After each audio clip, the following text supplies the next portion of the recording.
The surest way to remain poor is to be honest. Hello, my channel is dedicated to pedagogy and the importance of creating collective rituals in our society that is becoming incredibly polarized from one another.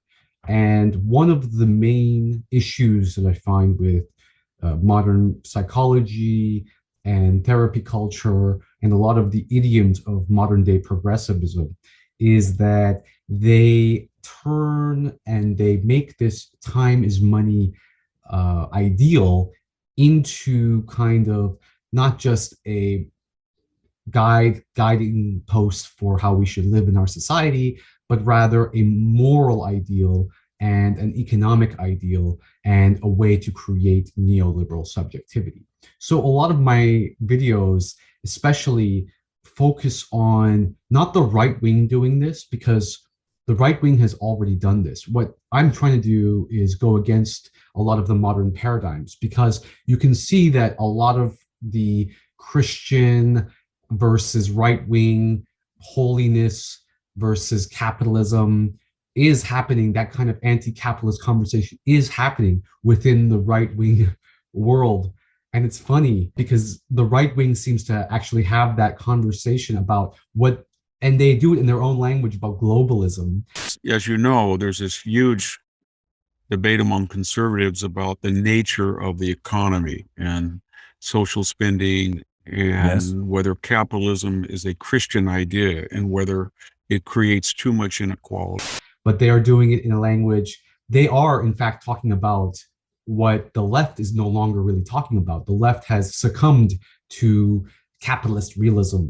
The left has succumbed to basically seeing self-fulfilling prophecies in every situation, not seeing intersectionality as a form of analysis, but rather seeing it as an active anti-racist or anti-sexist movement that you need to go out and disturb a really essentialized system that we, now that we understand it, we completely understand this neoliberal system. And this is basically the argument of the left today. So here is an attempt to kind of carve out a third pill. And this, my whole channel is an attempt to kind of carve out a third pill. The argument from the left has, in a way, they move towards this, they're making this argument, this waterfall strategy. It's what it's called, actually. The waterfall strategy is that you have to go beyond, argue beyond what you're trying to fight for, so that you can get back to a reasonable norm. So that's what the situation is. But that's actually a traumatized perspective, because what happens then is that the right wing start doing the same game, trying to create a world where there are values outside of capitalism. There's values outside of just one value, because in fact there is something called a neoliberal colonialism of the world, the neoliberal colonialism of the mind, what the right wing calls globalism, which is basically a one system way of doing it. That's what the right wing call it, is like a one system way of doing it. But the left wing way of saying it is basically that everything becomes a matter of capital. All that is, this Marxist ideal that all that is solid will turn into liquid or air. All of our social relationships will become capitalist relationships, where we no longer see as the Kantian principles once developed, that the other, we no longer see the other as an end in themselves, but we look at them as a means to an end, as a way of growing, profiting from all of my social relations. And this kind of incessant cost-benefit analysis that actually comes from understandable, it comes from the amygdala, it comes from this very traumatized space of lack of resources. And, and as inflation and as these things kind of get worse through time, we can see that this kind of us and them mentality, this flock, actually, what I'm trying to add to the 3F list is the F of flock. So the fear response mechanisms are freeze, flight, or fight. But I think that there's also a much more human version of that, which is flock, where we flock to our groups, where one group tribalizes, another group tribalizes. And that's basically going to be the point of this coming video that I'm going to be doing about critical race theory. So the waterfall argument on the left is what basically they say that you have to make a stronger argument or else. But the problem with that is that it creates, in fact, self-fulfilling prophecies. And what you do is you are seeing, you start to see things that aren't necessarily there. And in fact, I'll tell you, I work at a pizza place sometimes, and I had a customer, and I was, it's a late night, it's like a 2 a.m. shift. I'm like, hey man, we're, just talking to him, and I'm like, hey, so where did you grow up? I asked him, and he got offended by that question, not knowing that I'm actually very trained in this kind of thing. So I didn't ask him, where are you from? I'm very conscious with my words. I said, did you grow up? And for him, the question was, where are you from? But I never asked him, where are you from? I said, where did you grow up? So when I asked him that, he said, oh, you're not supposed to ask people where they're from. And so he went on the whole idiomatic train regarding that. But I said to him, at the end of he went on a rant, and I said, yeah, I acknowledge that. But I did ask you, where did you grow up? Not where are you from? Which I think is a significant semantic difference. In fact, I changed the way I used to say, where are you from? Now I say it as, where did you grow up? Because of the conscious understanding that we live in a Silk Road universe where lots of different cultures come and go and things like that. But in fact, he went out of his way to kind of find offense in what wasn't there. And in fact, not only that, but he also assumed my whiteness, which is why today I'm sporting a nice big beard. So today's video is about just the long-term gaslighting strategy of the left today that was invented by a feminist model, the prescriptive intersectionality model, that is also now being applied to the gaslighting that is critical race theory. So we're going to be looking at, and if you're not aware of how I do my videos, I do them as a kind of assemblage in a Deleuzian sense, even though I'm very critical of Deleuze. I like this idea of attacking your consciousness. I go for the consciousness through various means, but I do it very low tech brainwashing. That's what this YouTube video is all about. That's what all my YouTube videos are usually about, this assemblage, and I'm a big fan of Marshall McLuhan. So thank you for watching this coming video, and see you on the next link regarding critical race theory. I tripped over the curb this morning and I went, critical race theory? Damn you! You tripped me on the car. It does everything bad. One of the reasons it's not really a debate is because there's a lot of name calling. People address the issue of social justice. Some topic comes up. One person says it's a social justice issue. The other person calls them a cultural Marxist, and then they turn around and call the person a racist. And that's about all the debate that you get. But here's the deal. This is not about whether anything called critical race theory is in K through 12. What they're calling critical race theory doesn't exist anyway. It is a backlash effort to reverse the racial reckoning unlike any we've seen in our lifetime.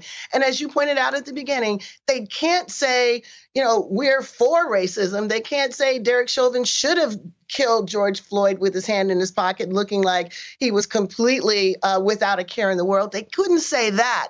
So they looked around and found a strange sounding theory that they could put all of the grievances and resentments in and mobilize people around this boogeyman. And if our side can't really understand what's going on, it's going to work. It's worked in the past. It worked to end Reconstruction, and it can work to end this reckoning too. We are on opposing sides of this here war. Big Tech continues its mission to silence dissenting voices one by one. This week, liberal journalist Naomi Wolf was the latest victim, suspended on Twitter for sharing controversial opinions about the coronavirus. Journalist Glenn Greenwald called out the tech giant's free speech crackdown, tweeting, quote, "There's a virtual industry of operatives funded by the Atlantic Council, which in turn is funded by Gulf state despots and U.S. intel agencies and NATO governments, whose purpose is to demand the internet be purged of anyone dissenting from their orthodoxies." Joining me now is Pulitzer Prize-winning journalist and author of Security, Democracy, Glenn Greenwald. Glenn, thank you very much for coming on. You are very much in demand because you tell it like it is, and your experience speaks for itself. But when we deal with people like the President of the United States, Donald Trump, being banned from social media, to Naomi Wolf, who gets bumped and YouTube videos are disappeared, go into the memory hole, I contend that, in fact, it's not really even about them. That is a message to everyone else, that if we can do it to them, and it's convenient to do it to them because they might be irritating to people, but it's also a message to the average person that you had better, in everything you do, watch what you're doing, because the new rules mean that you're going to be canceled if you say something that is unapproved of. What do you think of that? What's your take? Yeah, absolutely agree. I think that sometimes this gets cast as an ideological war against the right, and I don't really think that's quite correct. Obviously, conservatives do bear the brunt in the United States of online censorship, but I think it's much more about barring anybody from questioning the pieties of the ruling class elite. There are a lot of people on the left who are anti-establishment who also get banned. Naomi Wolf is no conservative at all. And the really interesting thing, Tammy, that I think is worth noting is that when Donald Trump was banned by Facebook and Twitter, a lot of world leaders, including ones who don't feel very positive about Trump, like Angela Merkel and Emmanuel Macron and the left-wing president of Mexico, condemned that banning and warned that if tech giants work with the government to ban whoever they want, democracy is imperiled. The trampling of civil liberties in the name of this new domestic war on terror. The first one was justified by 9/11 and the 9/11 attack. The second one was justified amazingly by something that, whatever you think of it, was obviously a far, far less significant event, which is the January 6th riot at the Capitol. And yet in many ways it's spawning some more extreme civil liberties abuses than even that first war on terror did. The Frankfurt School was concerned with mass media and the mass media culture.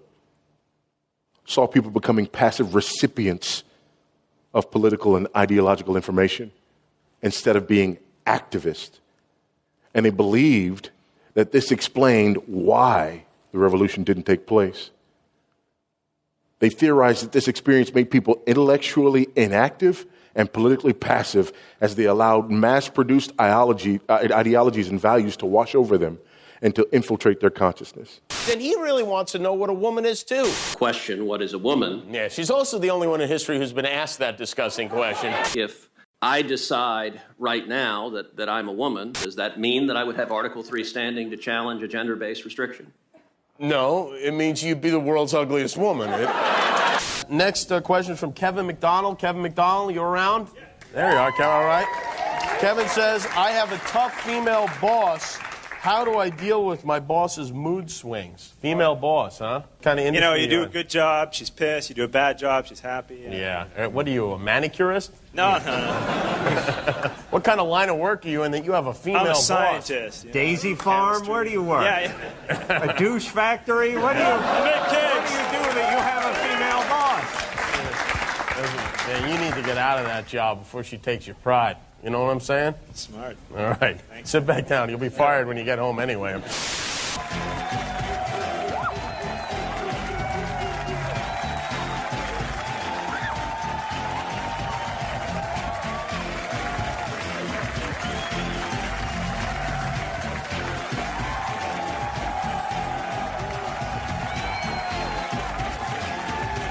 Tonight, we're talking about what critical race theory is and isn't, why the panic around it has spread, and what the consequences might be for everyone involved. Wanted to make critical race theory into a political winner for Republicans. This was his stated goal. Absolutely astonishing how critical race theory has pervaded every institution in the federal government. And I call on the president to immediately issue this executive order and stamp out this destructive, divisive, pseudoscientific ideology at its root.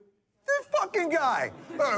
Call on the president. What the fuck? I don't really think I've seen something spur up with so much passion out of the grassroots It's not grassroots. You fucking started it.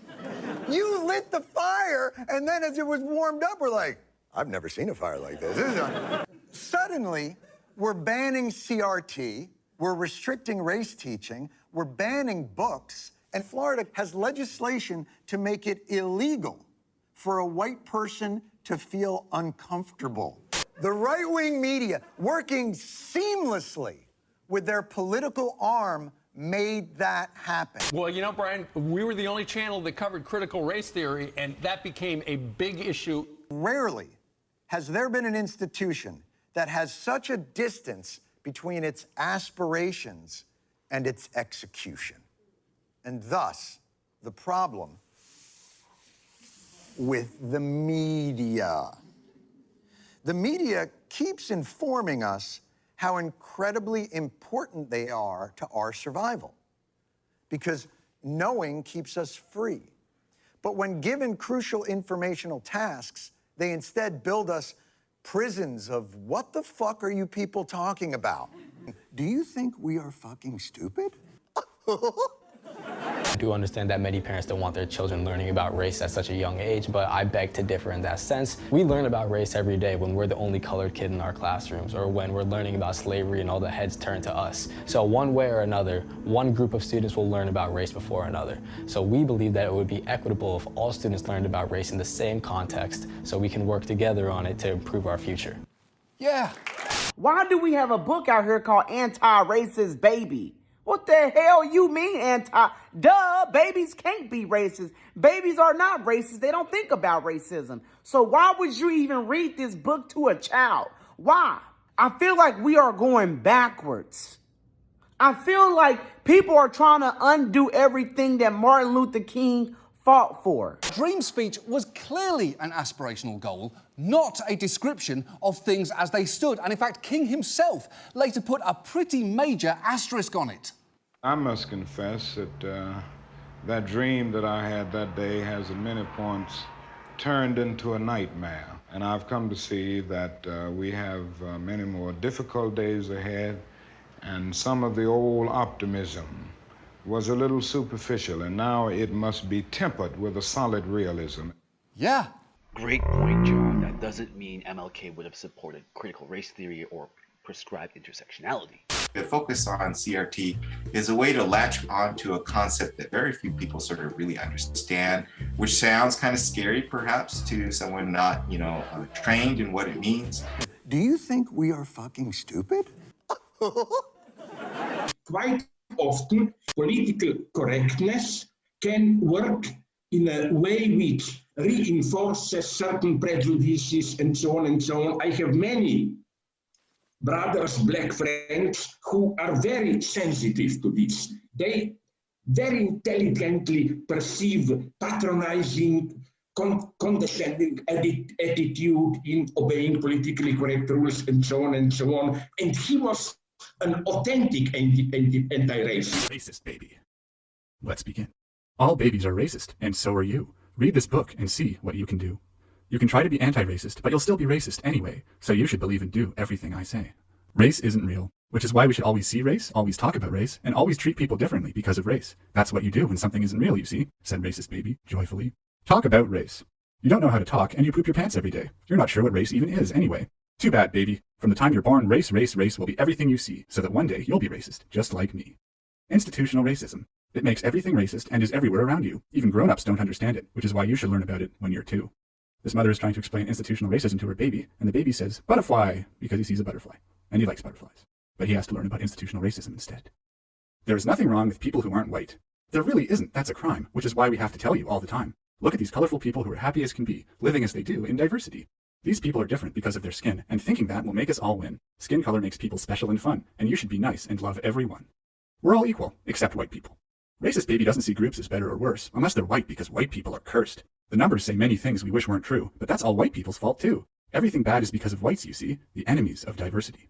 Respect all cultures unless they're not yours. Racist baby thinks all cultures are equally good, as long as they agree with racist baby, like they should. Confess when being racist. Confess your sin of racism to a POC, so that he may cleanse your wickedness and set you free.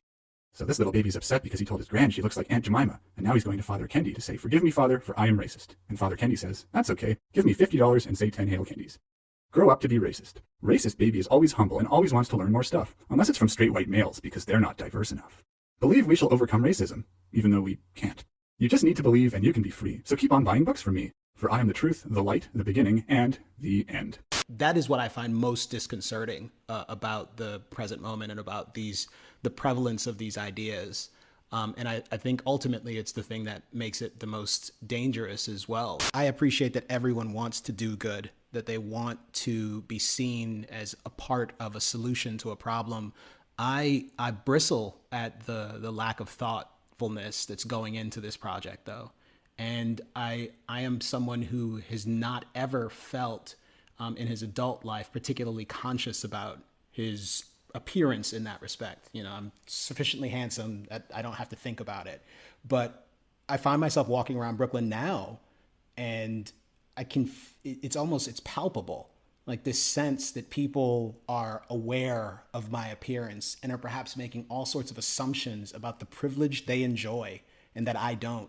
And it's a bit infuriating. Critical race theory is not so much a thing, it's a way of looking at a thing. It's a way of looking at race. It's a way of looking at why, after so many decades, centuries actually, since the emancipation, we have patterns of inequality that are enduring. They are stubborn. So critical race theory just feminism literally just means you believe in equality of the sexes. So critical race theory just inherits the beliefs and the hopes of Frederick Douglass, of Martin Luther King, who basically want the law to do for the freed people what the law did for enslavers. And I mean, the premise is that there's a supra-historical Black presence. It's almost like a communist party, right? Except it's not an institution and it hovers over us all. That sort of guides and directs everything. To the extent Blackness is a thing from a cultural standpoint, one of, in my experience, the most consistent features of Black identity is a sense that there is this specter of oppression in society, that there is, in fact, already a baseline of sort of racial paranoia that exists there. And it manifests itself in a lot of different ways: the prevalence of conspiracy theories, the general suspicion of white people in various professional settings, as some studies have pointed to, specifically in the context of healthcare in some instances. That is a dangerous circumstance, and one that I do worry about getting worse. And this mindset, first of all, I mean, influenced at the very beginning of the field of study of Black American political thought. It was already there. And that's partly because it grew up in sort of the moment of Cold War consensualism, ironically. But the idea was that there's a seamless, timeless, Negro struggle, and that often enough was an oscillation between two poles, either protest or accommodation or moderation and militance, and then eventually it became nationalism versus integrationism. But it's a fundamentally ass-backward and utterly useless way to try to make sense of any phenomena that exists within history. For 30 years, I could say that and just kind of be done with it. I think it's even more insidious now, though, because it's part of, when we think about this, there's a sort of nominal Black left politics, right, that sort of runs out of steam in like 1965, right? So like it can't accommodate anything that's happened since the Voting Rights Act. Like it can't accommodate the emergence of a Black political class, and it's always reaching back to some shit that happened in slavery, basically, right? Or the equivalent, but certainly something prior to the defeat of the Jim Crow complex, right, in the South. And past a certain point, you have to ask why, right? Why is it that all of that the baseline of contemporary Black political argument now hinges on analogy to the segregation era or to slavery. Mm-hmm. And I think increasingly it becomes clear, right, that the answer to that question has to, or is, that it's possible to pretend that in those earlier periods, all Black people shared a common interest. That it's much more difficult to sell if we look at the present on its own terms. So that, for instance, just to shoot the fish in a barrel, but Michelle Alexander's book, The New Jim Crow, powerful idea. You read the book, and all the way through, she says it's like Jim Crow, it's like Jim Crow, it's like Jim Crow, it's like Jim Crow. And then we get to the point finally where the rubber has to meet the road, and she says, well, actually, it's not, right? No, it's not like it at all. Well, what then is the power of the analogy if even she has to admit that it doesn't work? Critical race theory is not so much a thing, it's a way of looking at a thing. And the point was, quite frankly, to understand the problem in order to intervene in it. It's a way of looking at a thing in order to intervene in it, in order to intervene in it, in order to intervene in it. My understanding of anti-racism is taking direct action to eliminate racial norms in the classroom. So instead of being passive, you're being really active in what you're doing. It saddens me and disappoints me that instead of really embracing this opportunity to confront our nation's past and to tell authentic and more accurate. I just told you that this was an injustice. How insensitive can you be to not acknowledge this injustice and have a finger pointed at them and are called a racist? And they say, wait a minute, really? How long have we known each other? You know that's not who I am. And so we end up just sort of not addressing the issues, not debating the issues. That's the great irony here, is that there are issues that need to be dealt with, that we need to press in on, that we need to press each other on. But this has been declared ground where we're not allowed to fight. My aim here is not to merely fight battles of terminology in order to avoid acknowledging real issues like these. These are real issues. And enough already with the people who are saying, well, you just use terminology like cultural Marxism. You just use these words like this so that you don't have to address these real issues. Nothing could be further from the truth. Is cultural Marxism just a right-wing conspiracy, or is it a real thing? Is it something that we actually need to be concerned about, or is it something that people have just recently made up? Because you get this impression, and there are YouTube videos about this as well, that have gotten pretty popular, and so the claim is just repeated over and over again nowadays that cultural Marxism is something that doesn't really exist. It's a figment of the imagination of the right wing, and it's something that people just made up to just kind of have a label to easily dismiss the other side by just labeling them cultural Marxists without much thought at all. Now, it is the case, certainly, that the term can be misused, because any term can be misused. And just in popular discourse over ideas, people tend to misuse terms, and people tend to mislabel others by boxing people into a particular ideology or another without really doing probably the proper reading and research necessary to really deal with these ideas in depth. So sure, is it the case that there are white supremacists? Is it the case that there are anti-Semites who use the term cultural Marxism to defend their ideas and dismiss basically anyone who has an opposing idea who used the concept wrongly? Yes, certainly that's the case. You can read comments on any video about cultural Marxism and you see these kind of anti-Semitic ideas. And it certainly doesn't help the case because it does make it look like this fringe conception that these radical white supremacist anti-Semites have come up with. And certainly I reject every single aspect of those ideologies completely, 100%. And no, I don't think that we need to buy into some kind of conspiracy that there is this vast Jewish movement to try to overthrow Western civilization. I don't believe that in the slightest.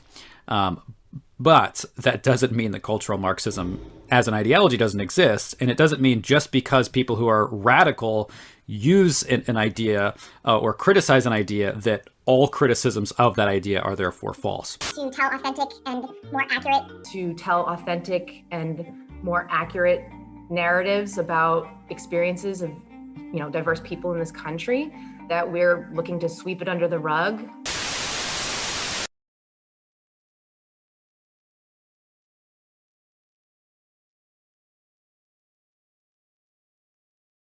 So is critical race theory, is there a K through 12 curriculum that right now is being taught? I'm sorry, I know it's a dumb question, but. So critical race theory is not anti-patriotic. In fact, it is more patriotic than those who are opposed to it, because we believe in the 13th and the 14th and the 15th Amendment. We believe in the promises of equality, and we know we can't get there if we can't confront and talk honestly about inequality. Yeah. She's right. And incidentally, if you've just found yourself there wondering what the 13th, 14th and 15th Amendments are, that alone might be a good sign that we don't talk about this stuff in schools enough.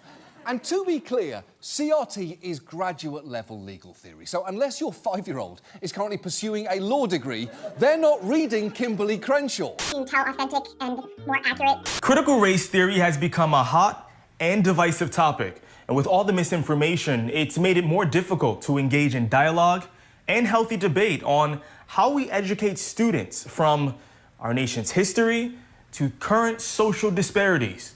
I spoke with several education experts to explain what it is and how it would theoretically look in the classroom. We don't want to just tell certain aspects of history. We want to be able to tell all aspects of history so that our children are coming out of the school systems K through 12 with a deeper understanding of what society is, what it was, and how to move forward, how we can make it even better. It's made its way into different academic disciplines as one of the many lenses used to critically analyze society. Critical race theory is not taught as an actual subject in K through 12 classrooms. However, proponents would like to see it used as one of the ways to teach history and civics. Curriculum that right now is being taught. I'm sorry, I know it's a dumb question, but. There are many teachers already doing great work, and I just want to take the time to thank them and to big them up for the magic that they're creating in their classrooms.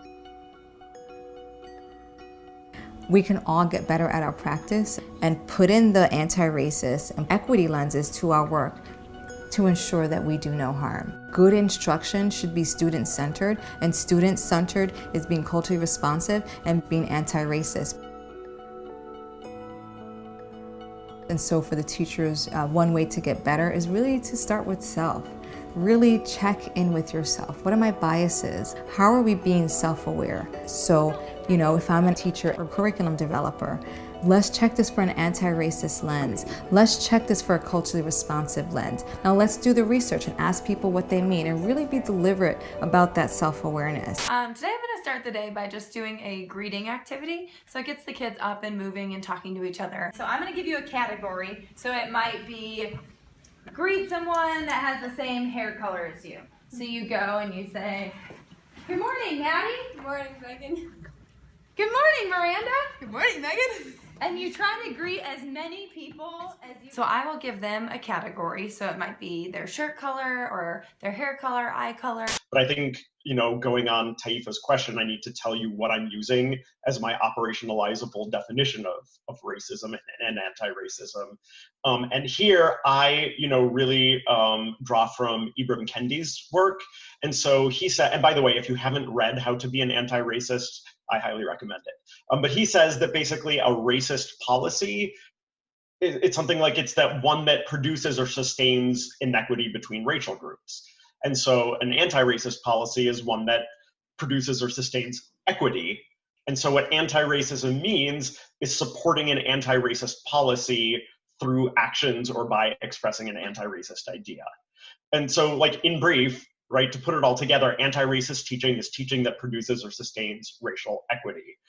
In my case, because I'm in STEM, I'm going to have to produce it. We don't have a lot of equity to sustain.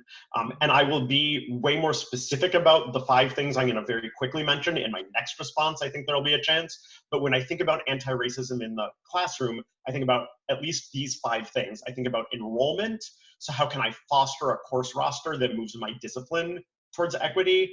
I think about pedagogy. So what teaching techniques can I adopt to help produce equitable educational outcomes?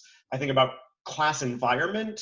So what steps can I take to create an inclusive learning experience?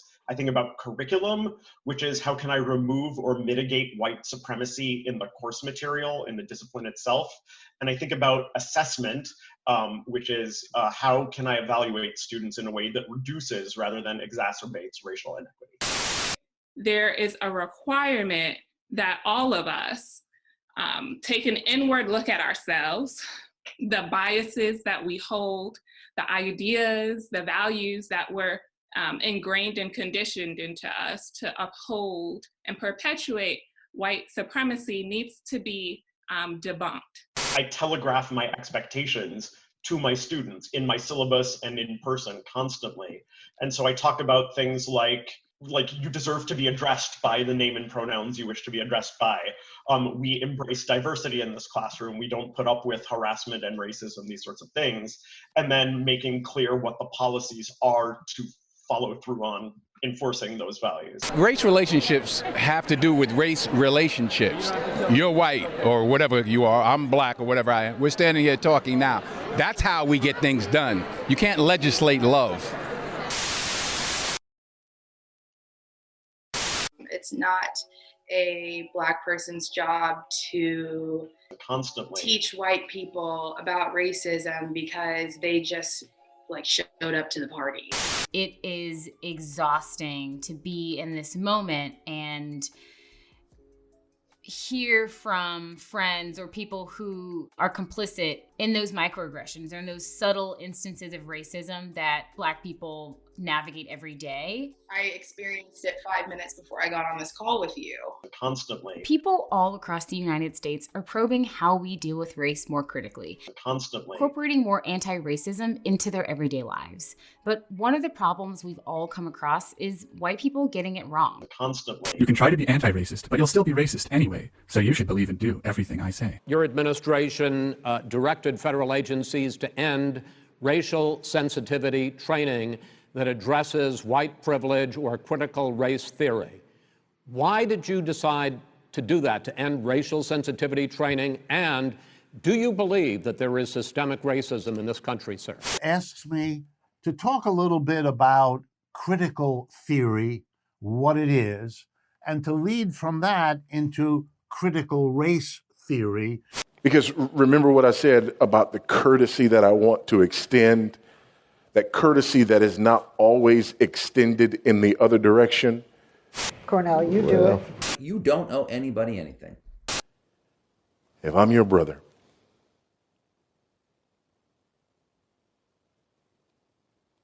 and there is something between us that causes you to be afraid, apprehensive, unwilling to speak truth into my life,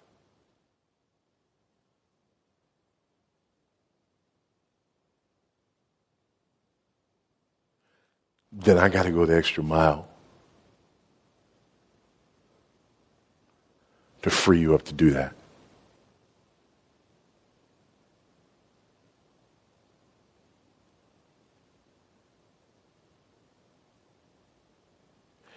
And you have to go the extra mile to trust. If I got paid for all of my emotional labor,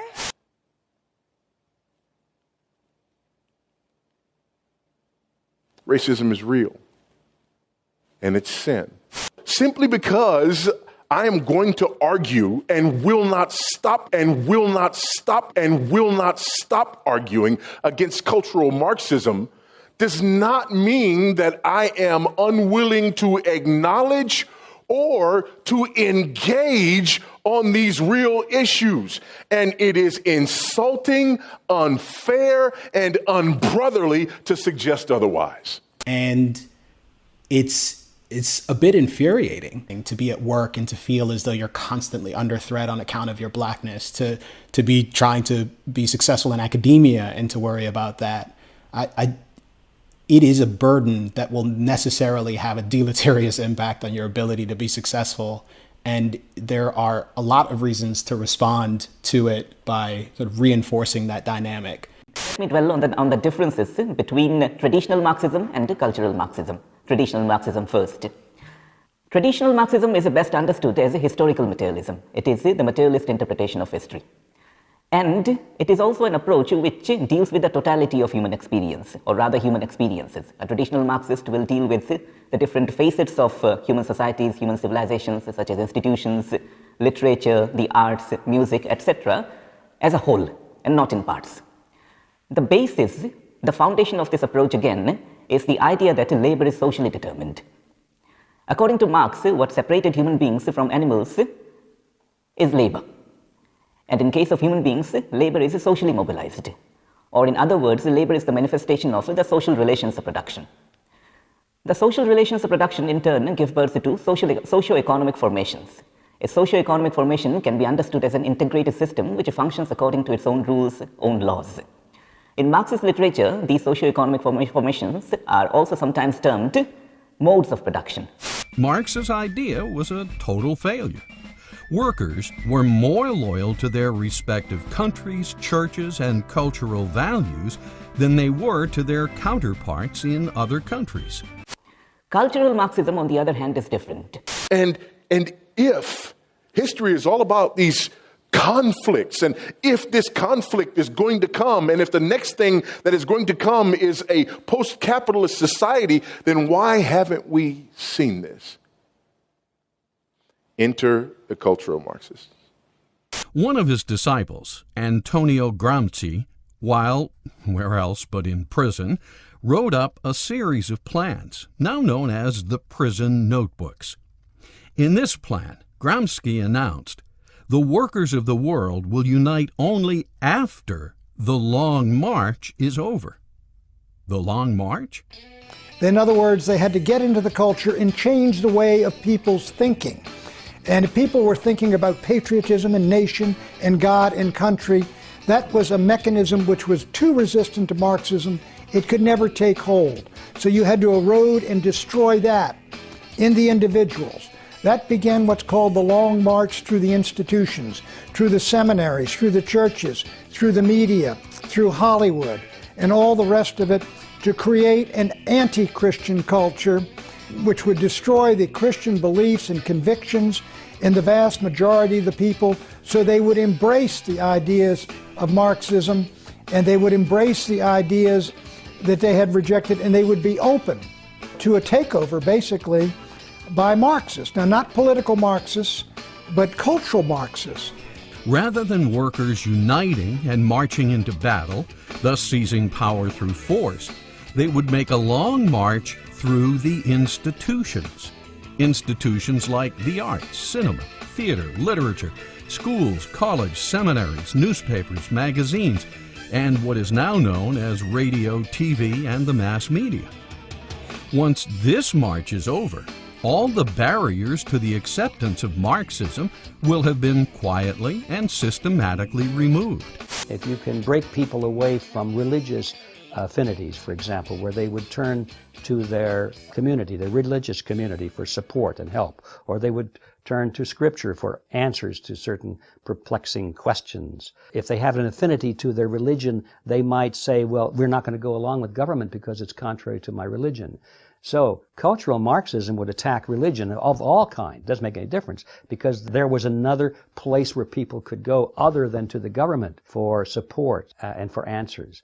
You find that Gramsci writes at a point in the prison notebooks that there is a relationship between state ethics, by ethics he meant culture and morality, and the productive forces. Gramsci believed that states enforce a certain level of cultural morality upon their subjects, upon their citizens, in order to support a certain set of or a certain relations of productive forces. What does this mean? To unpack this Gramscian observation, let me give you an example. Let us say that there is a bourgeois capitalist society with an industrial economy. Now, in the eyes of Gramsci, the state will be enforcing a certain level of culture upon its subjects and citizens in order to support the bourgeois as a class and the industrial economy, that is, the productive forces. That is, the citizens will be imparted a certain level of numeracy and literacy, which are aspects of culture. A certain level of morality will also be inculcated into them. This morality will forbid them from taking what is not their own. That is, this morality will ask them to respect private property. Now, from the Gramscian point of view, this is perhaps a bad thing, because by imparting a certain level of literacy and numeracy to its subjects or citizens, the state will be helping the bourgeoisie, because a certain level of numeracy and literacy is necessary for industrial labor, and it is the bourgeoisie who will be owning the industries in such a regime, in such a society. Further, since it is the bourgeoisie who will be owning most of the private property, again, citizens being asked to respect private property will only benefit the bourgeoisie. We, the people, will have thus been indoctrinated or brainwashed into seeing the wisdom of Marxism and the folly of capitalism. Thus, the door to socialism and communism will be open, and the door to a constitutional republic closed. Because the success of cultural Marxism means the demise of the U.S. Constitution.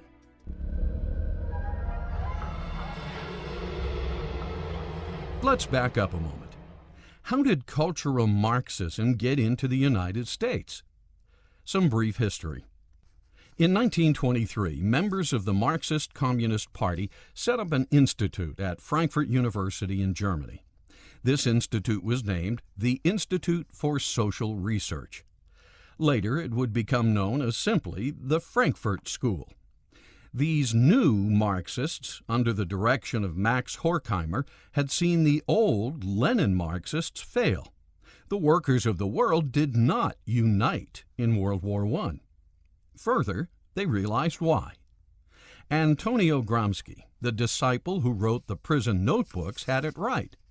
Marxism could only flourish after a long march through the cultural institutions. Now, the mantra would be, change Western culture, and then the workers will unite. After Marx, there were a group of Marxists who wisely decided that you could bring this collectivist society to a nation through culture as well, by introducing certain values and concepts that would break down the family, for example. If you could somehow break down the family unit so that it was no longer self-sustaining and no longer valued in a society. To make a long and complicated story short, they decided that what they wanted to do was to carve out a way forward for Marxism to develop itself, its understanding of society, its literature of analysis, without either giving up on the anti-capitalist class analysis they believed in, and yet also without falling into a mechanical kind of Marxism that they associated with Stalin and the Soviet Union. Dialectics of Enlightenment. In the Dialectics of Enlightenment, the two professors observed, or rather claimed, that now consumption, the requirements of a capitalist economy, were determining forms of cultural output, such as music, cinema, even advertisement. So, an important step in the evolution of cultural Marxism had been taken. Now, cultural production, forms of cultural production were being reduced down, deconstructed down to the requirements of the capitalist economy. This tendency evolved further with the arrival on the scene of Jürgen Habermas, another Frankfurt scholar. In 1962, Jürgen Habermas produced his most impactful, most popular work. It is still widely quoted, widely referred to. It was titled The Structural Transformation of the Public Sphere. In this book, Professor Habermas dwelt upon a significant change that had taken place in the character, in the personality of the public sphere, the informal zone in which citizens interact, debate, discuss opinions, etc., etc. He claimed that a rational public sphere had emerged in the age of enlightenment and had evolved with the French and the American revolutions. But now the public sphere was media dominated and a site of passive consumption. Progressives were the nice guys. They looked out for the little guy. They cared about women and minorities. They embraced change. In short, who wouldn't want to be a progressive? But over the last couple of years, the meaning of the word progressive has changed. Progressives used to say, I may disagree with what you say, but I'll fight to the death for your right to say it. Not anymore.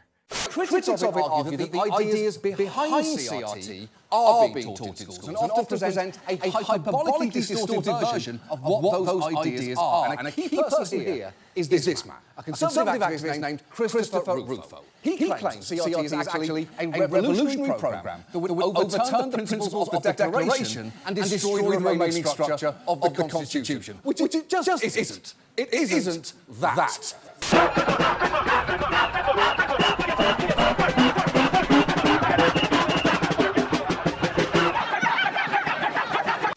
I sure see why this protest is the thing that's happening, but at the same time, everyone should have freedom of speech. Take, for example, freedom of speech, the very pillar of democracy.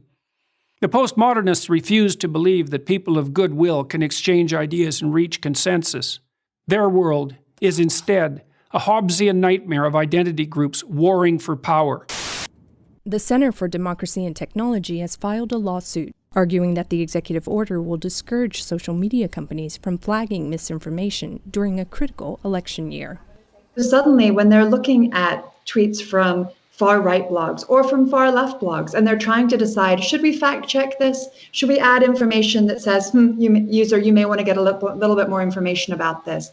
They're going to be deterred from doing so because of the fear of government retaliation. Do you think we are fucking stupid? I don't think that Facebook or internet platforms in general should be arbiters of truth. No. Don't leave it up to people. Have you met people? We make terrible decisions. Zuckerberg can say that they're not supposed to be arbiters of truth, but what he's really saying is they're going to disavow all their responsibility for getting us to this moment that we're in. So who's ultimately responsible for policing social media content?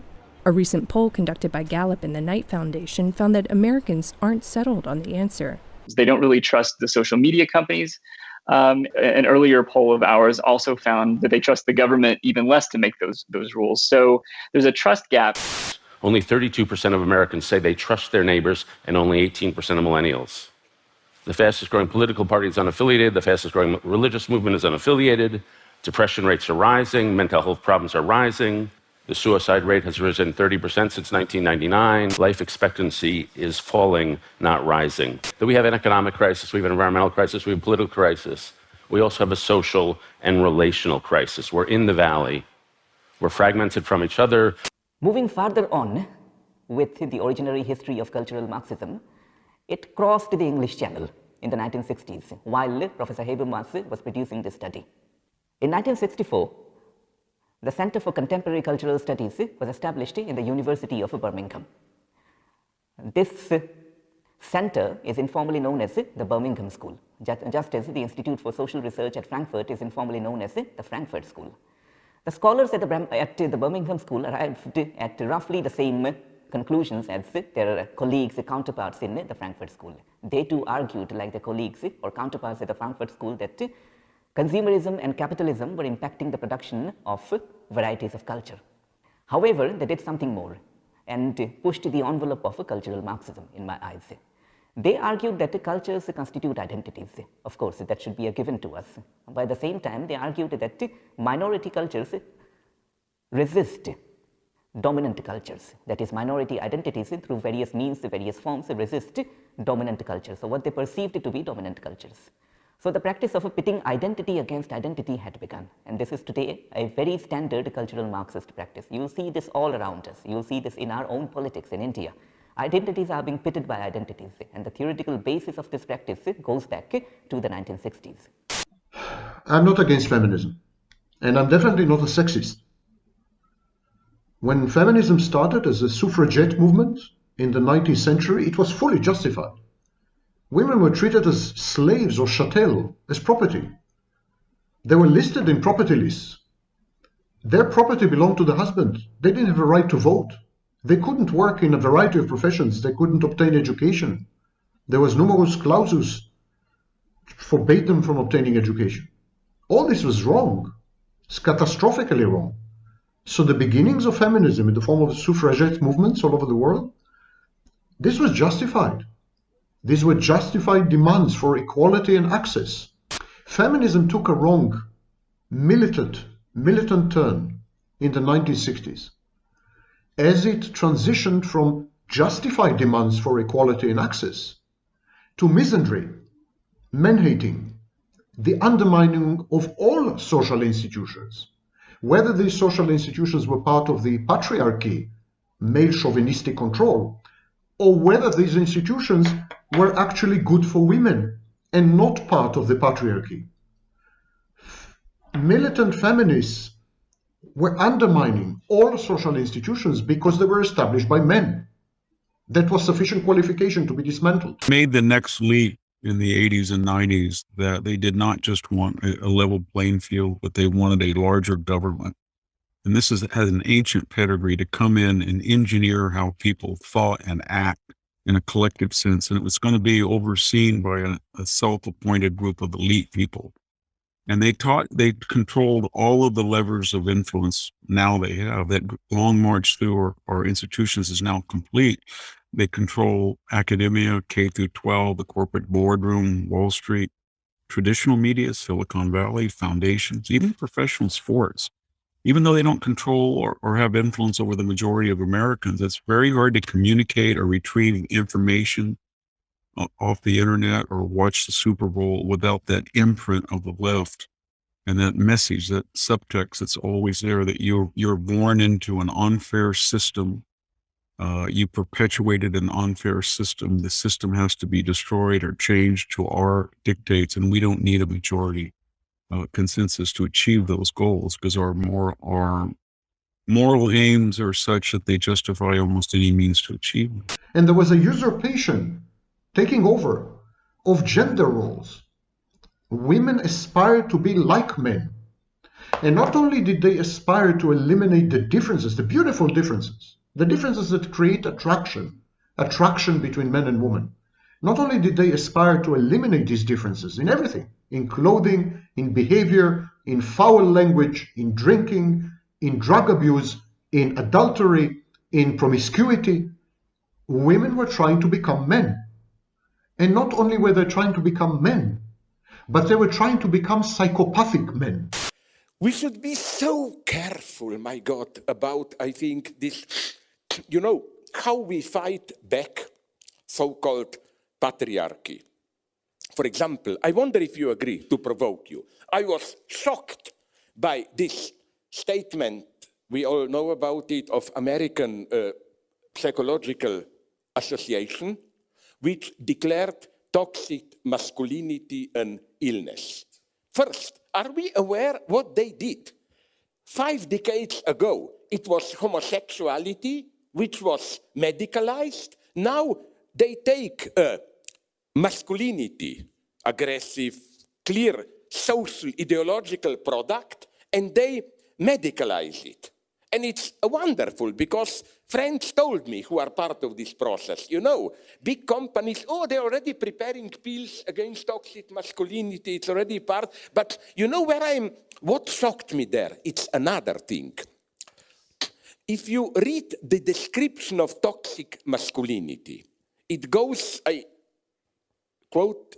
repeat pretty literally, that it's a male attitude of when you are in a difficult situation, instead of reaching out to others, you enclose yourself into yourself and act out aggressively, hurting not only others, but maybe even yourself. I'm sorry, I'm just shocked here. In some situations, and we call this courage, you have to act like this.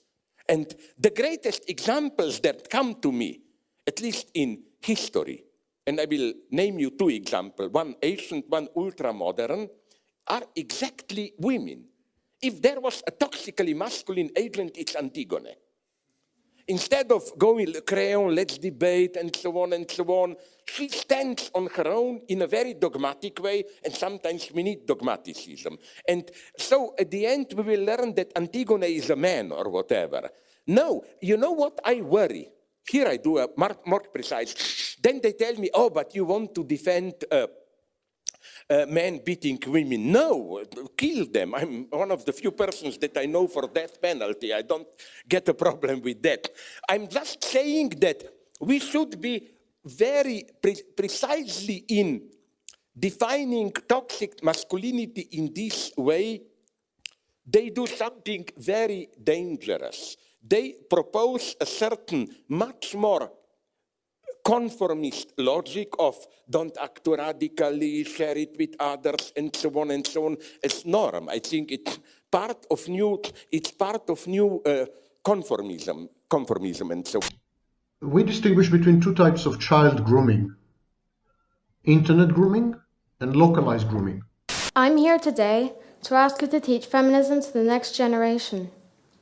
This is because by the time children grow up to become adults, it might already be too late. My name is Liam Butler, and I am 11 years old. I have feminist parents, I am feminist, and if I do have children, nieces, or nephews, I would like for them to also be feminists as well. You may not realize it, but you are currently funding some dangerous people.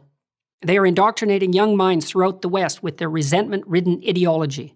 Is now indoctrinating students, disguised in the school system's initiatives on diversity, equity, and inclusion, or DEI. The DEI program is a Trojan horse that will bring in a slippery slope that will ultimately end in critical race theory, white repentance, and the McDonaldization of America's students. Please get back to just teaching our children math, science, factual history, equity of opportunity, and teaching them how to think and not what to think. Slut-shaming also contributes to rape culture / rape supportive culture. And so the claim is just repeated over and over again nowadays. Rape culture is a culture in which sexual violence against women is commonplace and in which prevalent attitudes tolerate said sexual violence. Slut-shaming contributes to this by sending the message that it's okay to rape sluts. Yes, I'm 13 and I said the word bullshit. Yes, I'm 13 and I'm talking about slut-shaming. And so the claim is just repeated over and over again nowadays. I'm becoming afraid of my hatred for men. It started as a fun little, you know those TikToks where people are like, don't make jokes about having kinks because your brain doesn't know you're joking, and it actually develops them. I think I joked way too much about hating men, and now I am genuinely, in a sexist way,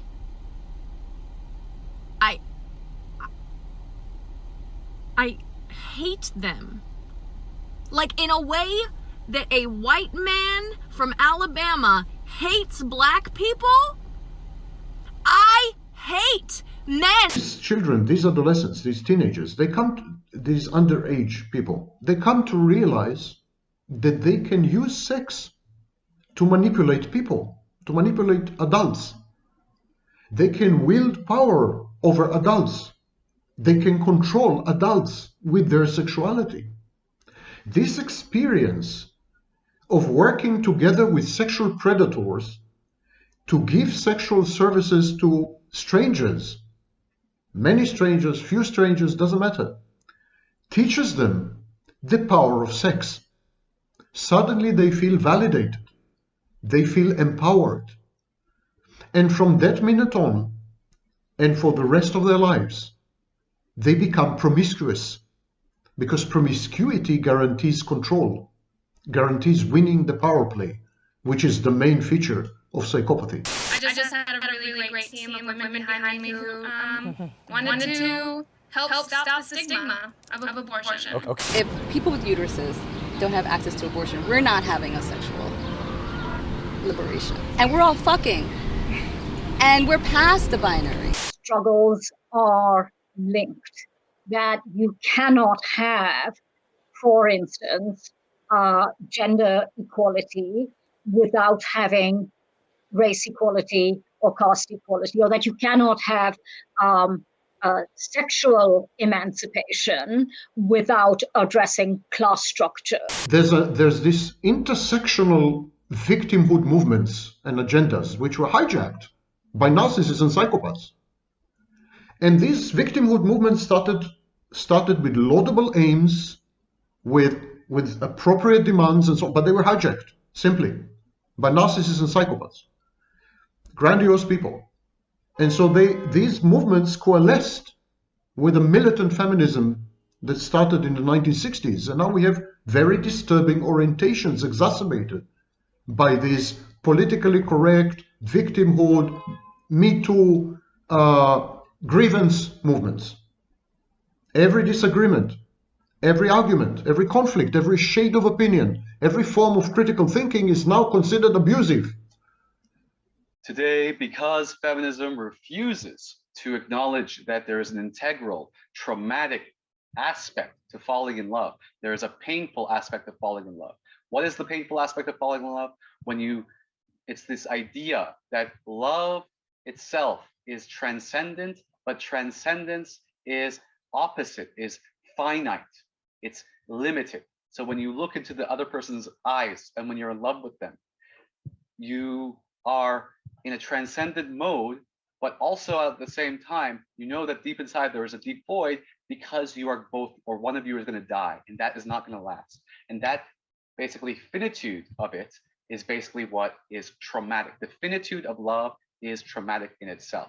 And that philosophical understanding of what love is has been completely basically destroyed by this immense, vicariously traumatized psychologization of society, which always focuses on building a standard for society. The standard for society is that love is not abuse, that love is not traumatic, when really, in fact, it is traumatic. Love is traumatic. So what it does is give a standard that we absolutely do need, a standard that love is not abuse, for the people who are on the bottom of society, the people who are so stuck in a storm of inability to think, a storm of their own minds, the storm of their own traumas. Yes, for those people, they need a signpost that this is the definition of psychology.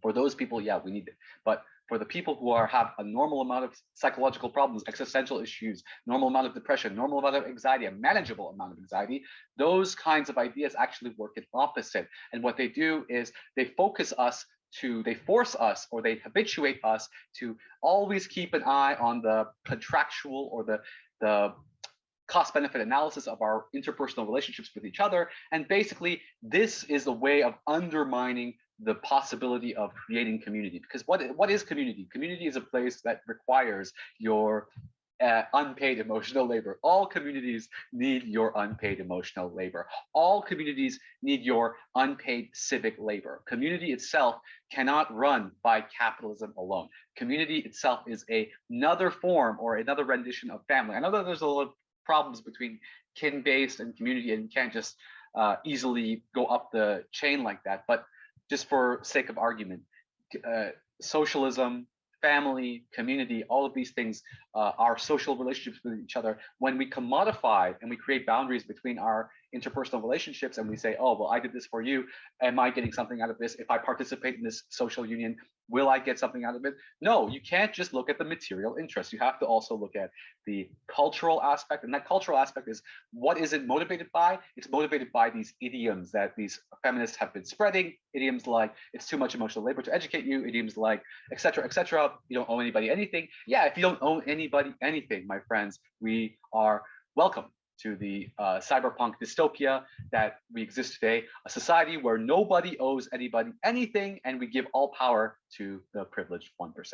Thank you, feminism. Thank you for progressive politics for creating this kind of society and then sugarcoating it for us, telling us that it's a good thing.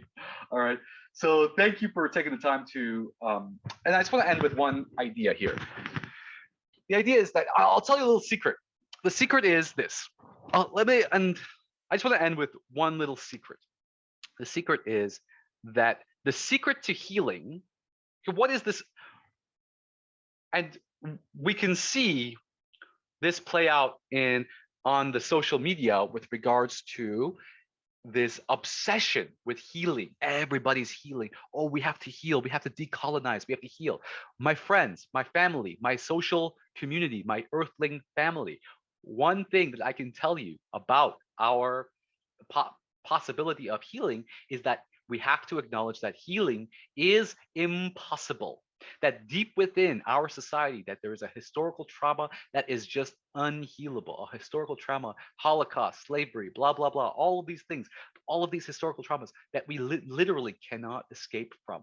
And once you understand that healing is not really a possibility for us as a humanity, then we can actually start to work to within the worst case scenario. That's what cyberfunkism is all about. So search on Reddit, cyberfunkism.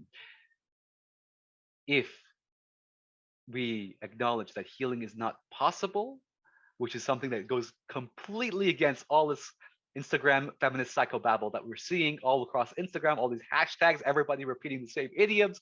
I'm saying that healing is not possible. And once you are able to realize that you don't need to heal, that there are parts of you that will never heal. And when you acknowledge that, you can live with it. There's plenty of people that live with, diseases that they can never come back from, or they live with cancer, they live with AIDS, they live with all of these, uncurable issues, right? So, or diabetes or whatever. We have to live like that. We have to acknowledge that there's parts of our psyche, our collective psyche, that can never heal. And we have to acknowledge that this insatiable need to heal, this insatiable need to understand, this insatiable need to define love, define abuse, these are actually motivated by our trauma as well, and our vicarious traumatization, right? And so it's a fucked up world that we live in, where all of these standards that we are creating for society actually work to make society much worse than it actually is. We're teaching kids, we're teaching grade 1 kids to do social capital cost benefit analysis when it comes to their own privilege. It's truly evil. All right. So if we can acknowledge that, true healing means that you are able to wear your scarves. True healing, or authentic healing, I think, instead, in contrast to this kind of perpetual process of healing that people talk about, I think true healing is this ability to wear your vulnerabilities outside on your wrist, showing it to everybody, those vulnerabilities, being able to show those vulnerabilities. Unfortunately, feminist society once again has ruined that idea of being vulnerable in our society, because it is too much emotional labor to listen to the problems of our friends. Instead, we need to pay psychologists to listen to us. And again, this is why psychologists and feminists go so hand in hand with one another, because not only do they impose a certain social perspective on the world, they can actually cut off critique and refuse to take on critique. And not only do they do that, they actually go into other disciplines, the discipline of psychology, the discipline of philosophy. They go and they enforce their radical bullshit of commodifying our interpersonal human relationships, of seeing cost-benefit privilege relationships with every relationship that we have. That kind of neoliberal colonization of the mind is seen as progressive, right? And it's motivated, again, by this Afro-pessimistic perspective. Every disagreement, every argument, every conflict, every shade of opinion, every form of critical thinking is now considered abusive. It flattens speech. Are you pro-gun control? Yay. Yes. Gay marriage? Yay. Raising the minimum wage? Yes. Yay. Combating climate change? Yes. Yay. But they're also pro-life. I'm the executive director of Democrats for Life, and we formed because we felt like the pro-life voice wasn't being heard. The Democrats for Life have been coming to this march for 16 years, but they haven't exactly been welcomed with open arms. And in past years, have you gotten a who are you and why are you here? Yeah, and also you shouldn't be here. So we've gotten a lot of that over the years too. The cue from Washington these days is that people like this shouldn't really exist. There are two parties. You pick one, and you're pretty much expected to go down the list of accepted beliefs and check all the boxes. So what happens when there's a box you just can't check? Where do people like anti-abortion Democrats fit in today's political landscape? Because we don't have to be either or. It doesn't have to be that, either we address individuals in their sin and their brokenness, or we look at problems with systems and this and that. No, it doesn't have to be. Why do I have to choose between advocating for laws to change in the area of abortion, which disproportionately affects people who look like me, or proclaiming the gospel with a view toward changing the hearts of young women so that they won't kill their babies? Don't make me choose between those two. I won't. I want both, Coach.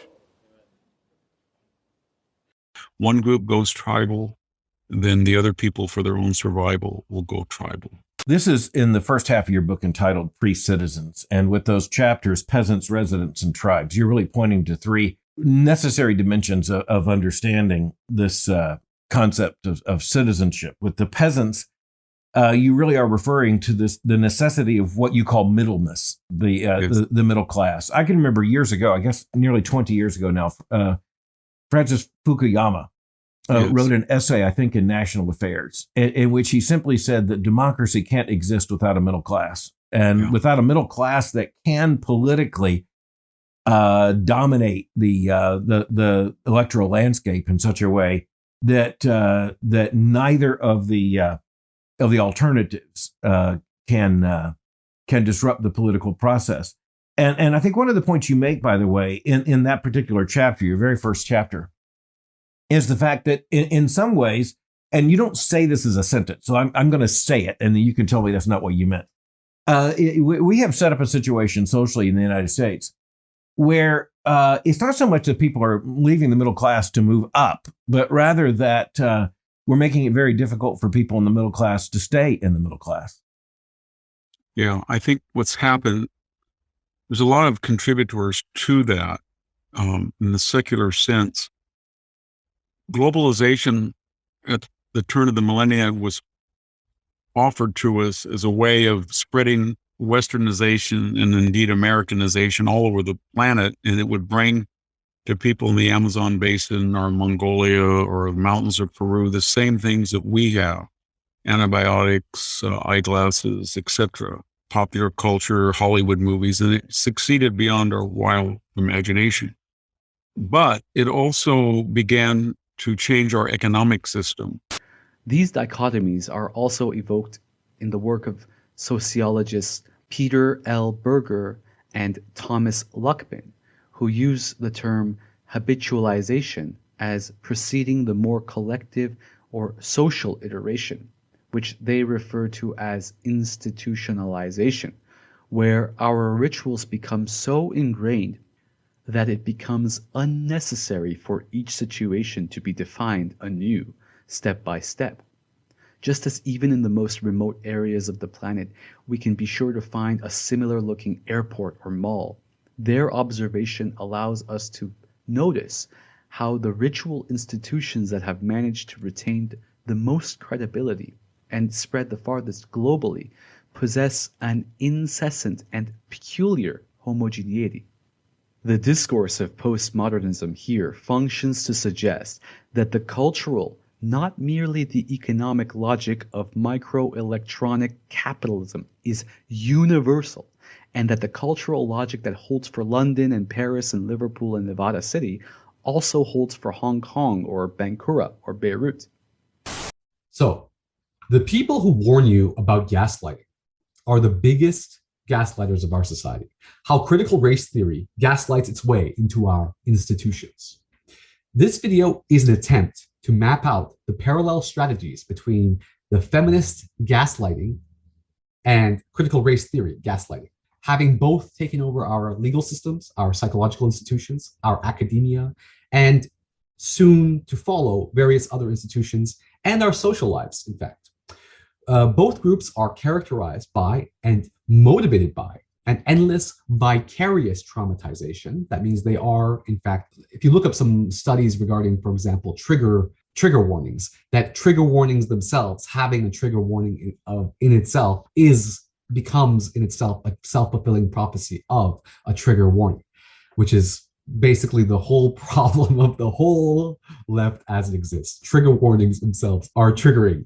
So both groups are characterized by also an insatiable insecurity, an insecurity which is amplified by a culture of censorship and what my other professor here calls this kind of amplifying of narcissists, this amplifying of these kind of psychological traits, because in this, and I can tell you specifically why, because one of the strategies in an intersectional meeting group is that we all have to be hesitant. We all have to be hesitant and constantly hypervigilant about our biases. Now, the hypervigilance is one thing, but the hesitance is another thing. The hesitance here actually works to, funnily enough, actually works to create a world where only the people who actually care are hesitant, and the people who are the most narcissists, they aren't hesitant at all, or they feign hesitance, and then they move forward. Because we've ritualized, for example, just like how we've ritualized land acknowledgements, which I think that land acknowledgements are very much needed, but the way that we've ritualized them, some guy comes out and reads a piece of paper, blah blah blah blah. We acknowledge the land. This is terrible. I want like a shaman guy doing like a fire ritual, like a 5-minute fire ritual before the lecture, and that would be sweet. Or every single time it would be something unique. But we've administrated this kind of intersectionality because the narcissists have taken over, and the narcissists have basically also in this intersectionality also commodified emotional labor. For example, saying that Black people do not have to teach white people about Blackness, it's their responsibility, or same with sex and all these other things. And in fact, you do go and you search and you realize that standpoint epistemology, if you do your research, standpoint epistemology is actually a form of market liberalism. So search for yourself market liberalism and standpoint epistemology. There's actually one paper about it that actually argues that. So both groups are characterized by these insatiable insecurities, this vicarious traumatizations, this hesitance, and this censorship culture, which in fact, the main problem, I have no problem with censorship. In fact, I agree with Zizek's idea. We put out a list of words that you cannot say, the N-word and all the other things, and you're not allowed to say these words. But what's happened is the prohibition itself has become prohibited. That's one problem with the censorship. And another problem with the censorship is that platforming strawman culture. So now you scroll on Reddit and every polarized echo chamber subreddit is posting something that is basically a straw man of the side that they disagree with. Everybody is doing so-called dog whistles. Dog whistles are a part of the system now because censorship is the norm. Because censorship is the norm, the whole of Reddit has become dog whistle, right? Because censorship has become the norm, the whole of Reddit has become platforming of straw man. And what the left-wing progressive, thinking progressive, that they think that they are progressive, not progressive neoliberals are doing, in fact, is they've turned the internet into a site of pedagogy. And now we can see this nanny state, sorry, I'm using right-wing idioms now, this nanny state coming down with Trudeau recently coming down to try to regulate the internet as if we live in the country I ran away from, or it's like, it's really insane how there's this book about how this Nazi guy came to America and then saw America slowly turning into Nazism. And you can see that, with regards to all these Russians that are coming here, and they're like, okay, well, the state is kind of slowly taking over every aspect of our society. And those are the kind of Russians that they put on Fox News. Okay, so the left-wing propagandizing pedagogy, and this propagandizing pedagogy has not only just taken over Reddit, it's actually taken over one of my favorite things, which is late night, which I find really hilarious. Jon Stewart, John Oliver, Seth Meyers, all of them have been, and Jimmy Kimmel even, the Man Show guy, has been recruited to kind of spiel, like repeat these idioms. And it's actually kind of disgusting and kind of tiring. Even Jon Stewart has been talking about this. And I can tell you that none of these guys have actually sat there and done the theoretical research like I have regarding intersectionality and Afro-pessimism and now what is called critical race theory.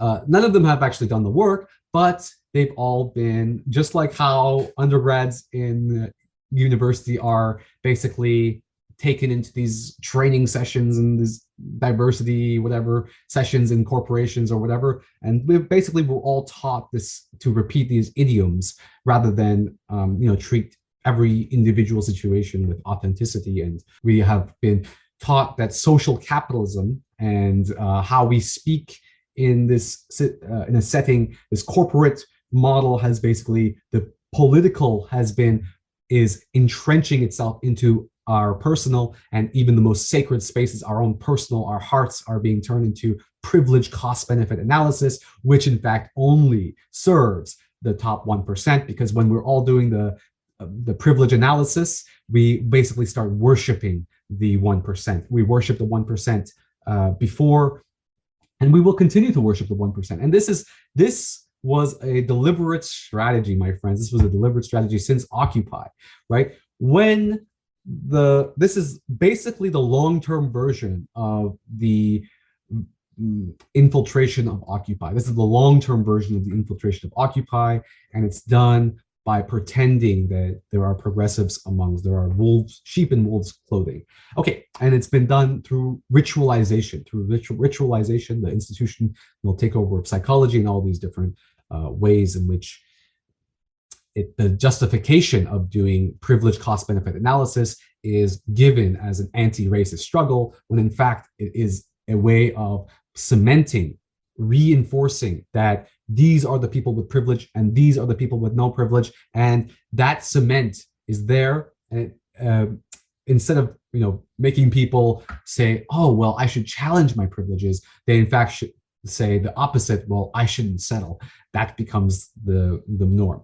So the problem with the late night people is they also repeat the gestures, the idiomatic gestures, the smirks, the rolling of the eyes. See, I'm a phenomenology professor, right? I focus on those kind of gestures that they repeat, and that those gestures are really what really tick me off. That's what really triggers me. Those slight gestures that are really informative of what's going on. Because I know that Jon Stewart, maybe he's read a couple things about here and there, but he hasn't gone. He's not an academic, right? John Oliver, he's a smart guy, but does he know enough to make that smirk?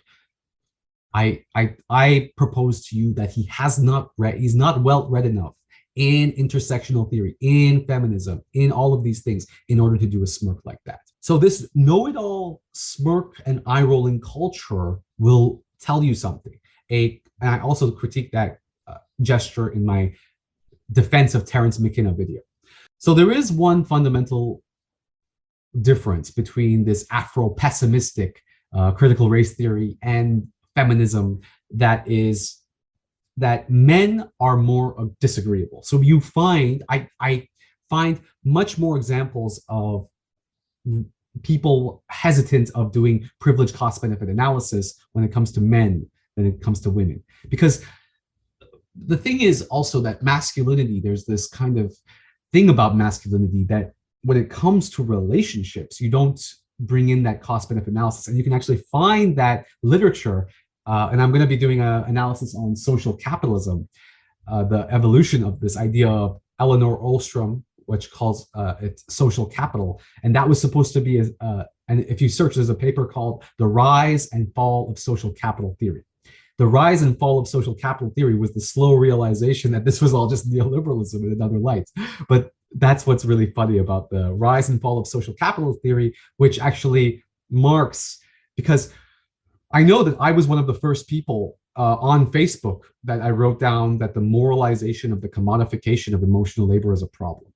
And that woke up a lot of people, I think, but it also alienated me from a lot of my ex-university friends. So one of my critiques against intersectionality, which is that intersectionality presumes or pre-assumes that there is a compatibility and commensurability between different forms of oppression.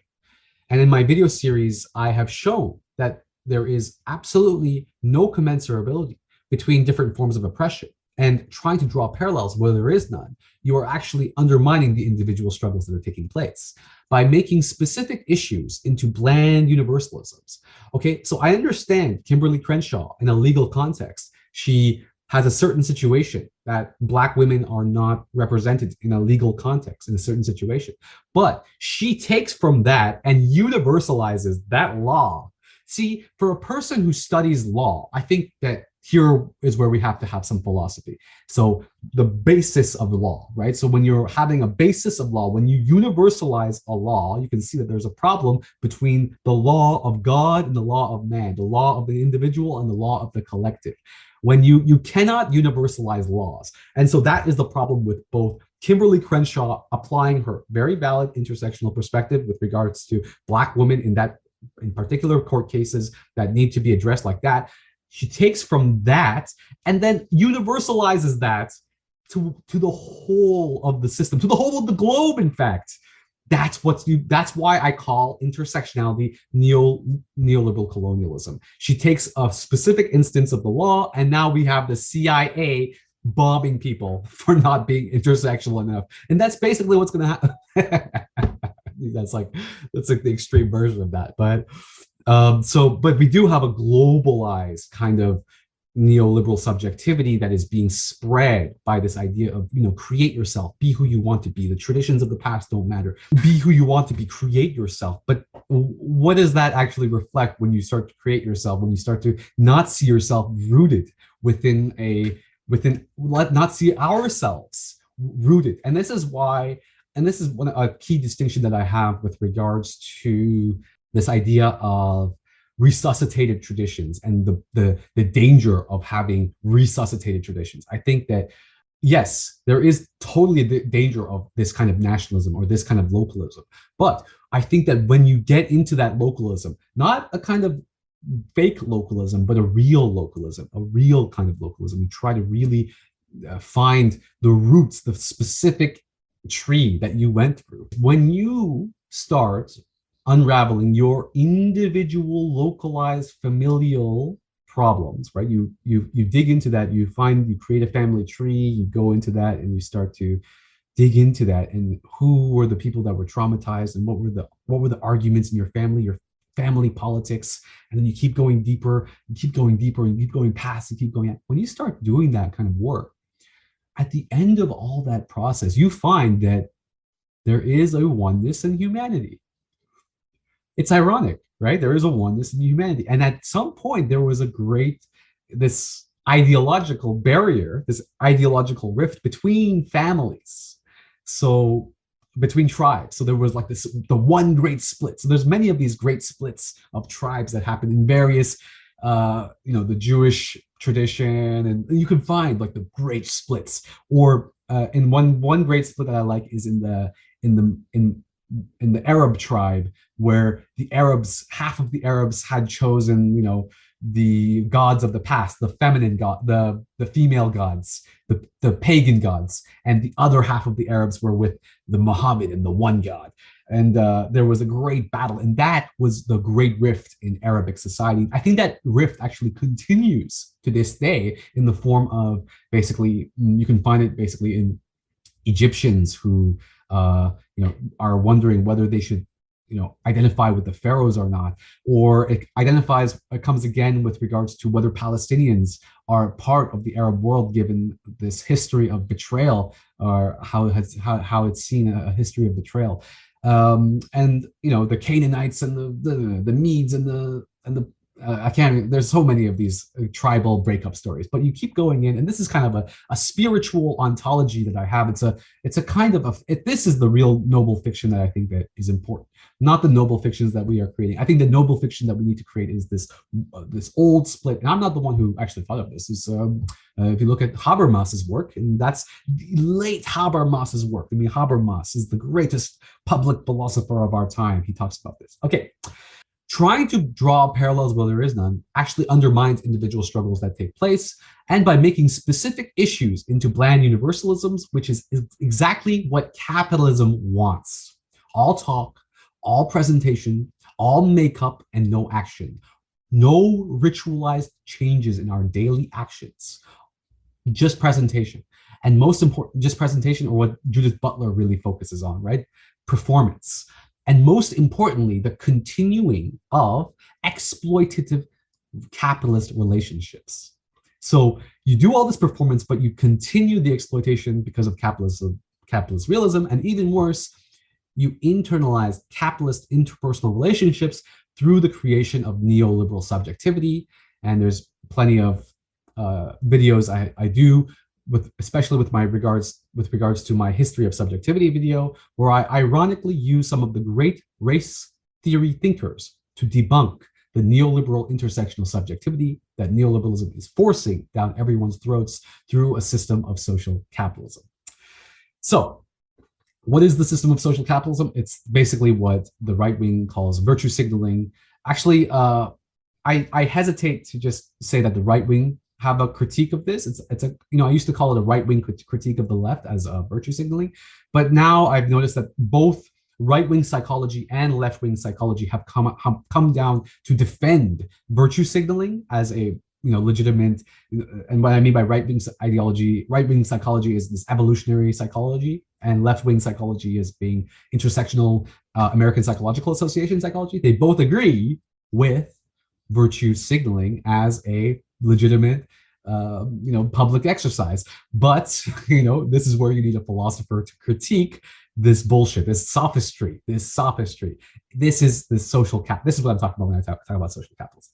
So, and I have plenty of videos on it. One thing I really wanted to talk about was how I wanted to really get in depth in my critique of Kimberly Crenshaw, because this was another horseman of the apocalypse, right?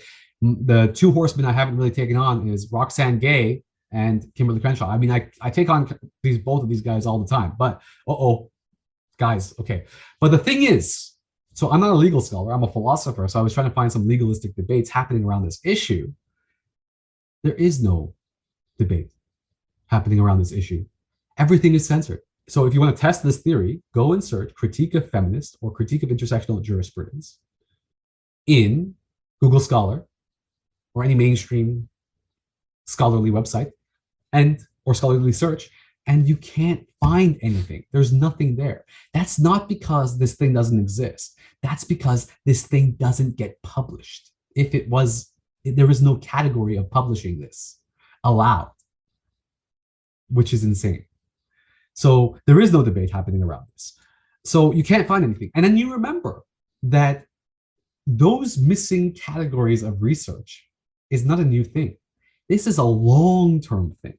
You can find this with the history of feminism, and the debates that they had with socialist unions.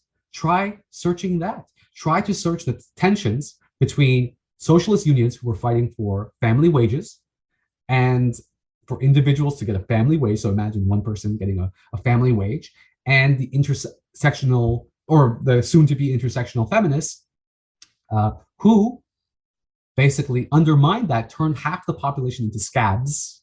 Instead of imagine if the feminists had worked together with the socialist unions. Imagine that would have been a revolution.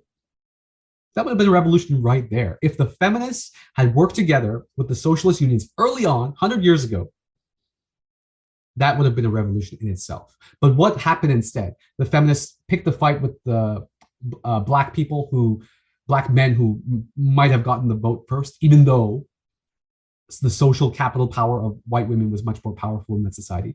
What else did they do? They also, and that history is okay to talk about because we need to talk about the non-intersections, the real problems, right? And that was okay to talk about.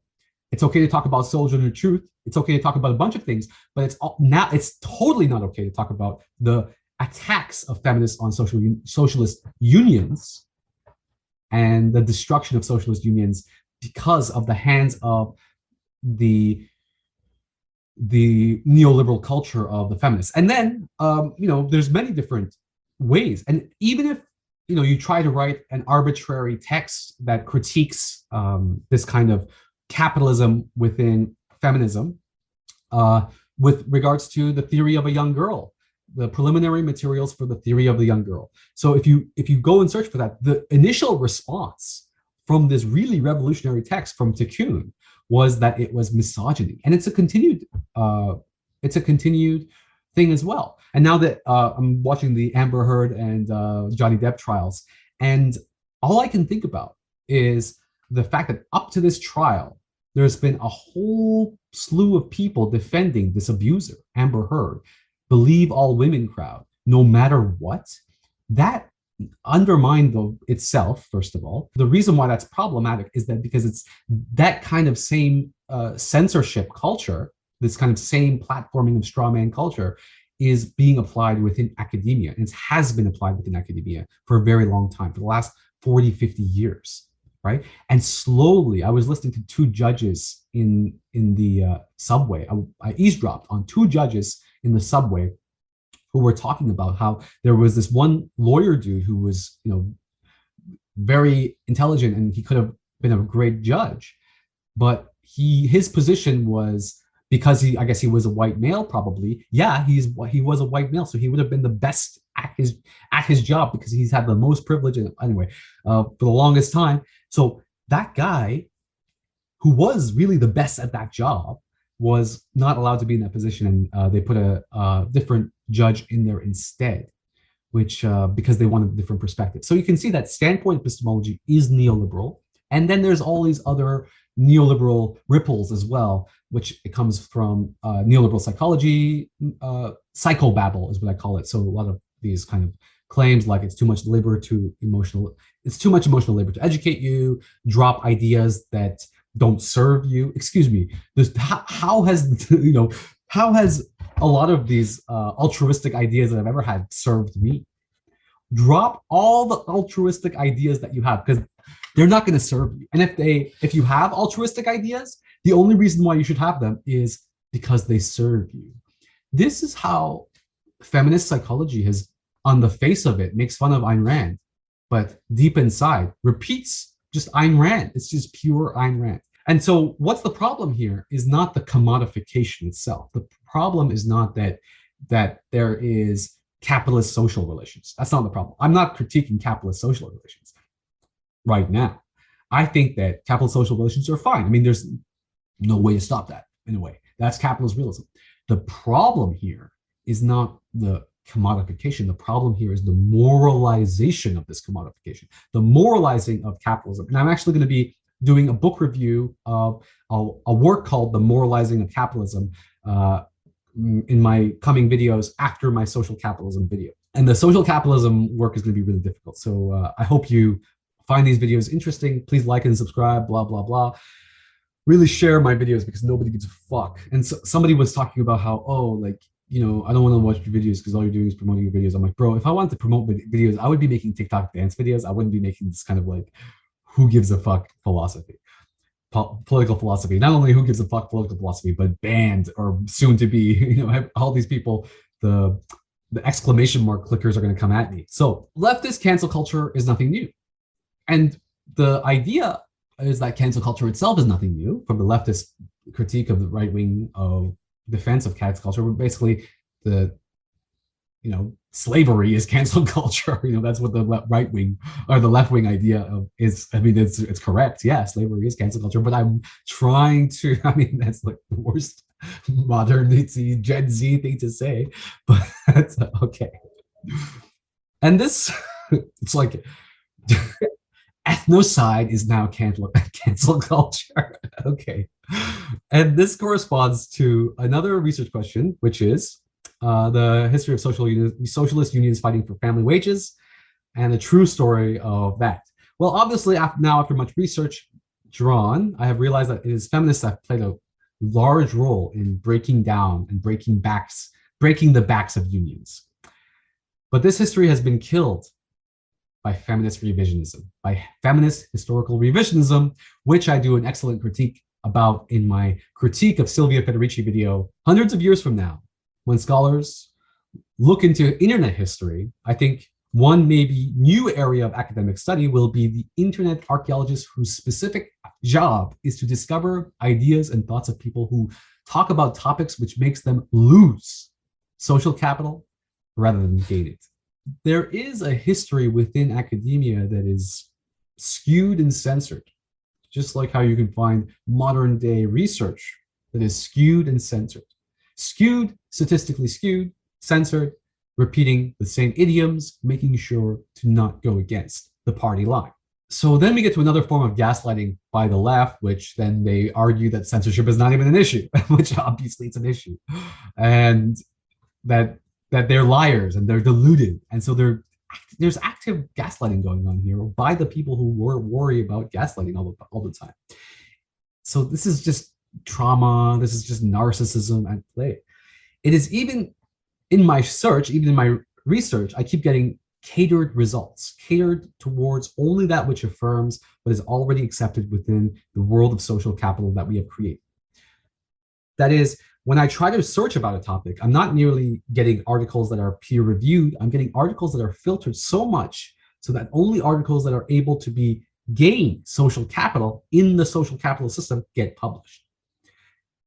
It's not that censorship itself is now the problem. It's much worse. It's that groomed information. So it isn't funny how feminists warn us about adult grooming of children when they themselves, through academia, through psychology, through Reddit, they try to groom billions of people, and they give a skewed version of history. They give a skewed version of all this stuff because of their very justifications that are existence within the because the justifications given exist within the very methodology itself.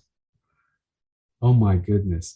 So the other problem is that, so we've moralized the commodification of interpersonal relationships and all of this gaslighting culture and this constant privilege calculations. And if you're not aware of how I do my videos, I do them as a kind of assemblage in a Deleuzian sense, even though I'm very critical of Deleuze. I like this idea of attacking your consciousness. I go for the consciousness through various means, but I do it very low tech brainwashing. That's what this YouTube video is all about. That's what all my YouTube videos are usually about, this assemblage, and I'm a big fan of Marshall McLuhan. So thank you for watching. Thank you for watching. Thank you for watching. Thank you for watching.